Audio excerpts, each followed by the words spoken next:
Romney won New Hampshire, and people couldn't be more excited. And Ron Paul came in second. People were wondering if the racist newsletter stuff would hurt him, with New Hampshire's massive black vote. This Red State Update is brought to you by this book. Go buy it! They asked Ron Paul about that racist newsletter stuff, too, in the debate Saturday night. And instead of storming out, as he's apt to do, he name-checked Martin Luther King Jr. and Rosa Parks, and he said that there's more black folks in prison than white folks because the drug war unfairly targets black people. This was a Republican debate. And then he said that rich white people never get executed. Hell, if them 90s newsletters sounded more like Ron Paul this weekend, the Nation of Islam would be selling them down on Crenshaw with bean pies. Oh, don't talk about Ron Paul. Those Ron Paul people get mad. You don't like to make the Ron Paul people mad? I just don't want to offend Clem. Oh, yeah. Well, look, Ron Paul people can get mad at the question, but it's a legitimate question, right? I mean, let's say that Ron Paul ain't racist. He didn't read it, he didn't write it, he didn't know about it. So it was all just a cynical cash grab to churn out material to get money from a newsletter mailing list full of racists? I mean, why would you have a mailing list full of racists? If you have that many racists who like you, you must stop and ask yourself why. Why so many racists like us? Don't ask. Look, I feel sorry for little old Ron Paul. I understand. People get mad at you if you published a racist newsletter in the 90s.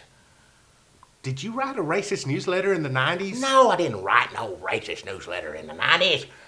I just published one under my name. Oh, Lord. It started out, people used to come down the store and I'd tell them stories about the good old days, and they loved it. They'd sit there and listen to me hours.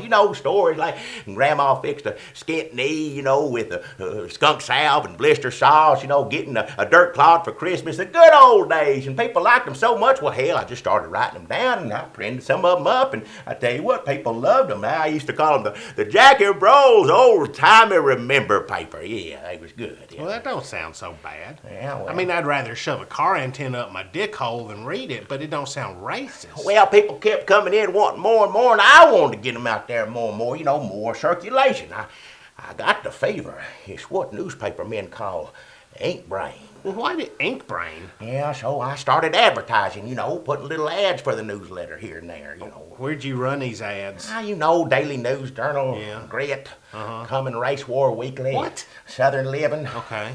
Down in a Bunker Report. Yeah. Holocaust, Smolocaust. Why would you do that? Well, I got all these new subscribers, and they just wanted more and more. I tell you what, I couldn't keep up with all, my remembrances, and I had to bring on other writers. And of course, they wanted to write about different stuff, and well, hell, it got even more popular. It got so popular we changed the name. To what? The Jackie Broyles Racist Newsletter.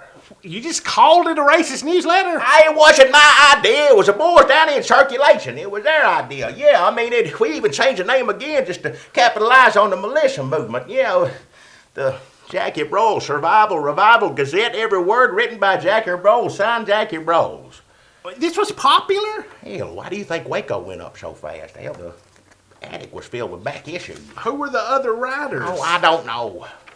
You don't know who wrote the articles in the Jackie Broyles Survival Revival Gazette, every word written by Jackie Broyles, signed Jackie Broyles? I don't know. It was a long time ago. Maybe it was my buddy Tom. Tom. Do I know Tom? You know Tom. Racist Tom? Yeah, racist Tom. Oh, I don't know. Maybe it was Paranoid Lewis. Paranoid Lewis. Oh, I don't know. Maybe it was Jew hater Pickens. Good Lord, I don't know. My mind, I'm an old man. A sweet, harmless old man. Why would you let crazy people write articles for other crazy people in your name? Oh, I couldn't write any more poems about kindly old hound dogs. I couldn't recollect any more funny musings on okra picking time. Look, I love my granddaddy, but I ran out of stories about him by issue 3, and I told the story about him losing his fishing cane pole twice. So when you ran short on authenticity and down-home charm, you padded it with racist, homophobic paranoia. Hey now, wasn't that bad? You make it sound like country radio. Let's take a look here at these articles. Maybe it ain't as bad as I'm thinking. Caution. Somebody's behind you and he's probably black. Tap water, 97% AIDS. Did Martin Luther King kill Hank Williams? When the time comes, you'll want a gold bar hidden in your rectum. Now, you can see why I didn't read it with that kind of language, Did did it? Reginald Vell Johnson signal the beginning of the race war on last night's Arsenio? Arsenio. Learn the differences in minority smells. Oh, good Lord. Y'all not print like stuff like that. You printed it! I stopped. Good Lord, it was too much trouble. You don't know, like ditto ink all over your hands. People paying me in silver coins. What the hell am I supposed to do with a damn silver coin? And the racist stuff. Oh, yeah, racist stuff. That's bad, yeah. Now, how am I supposed to run you for president? You tarnished the entire Jackie Bagger movement. Oh, people will forgive me.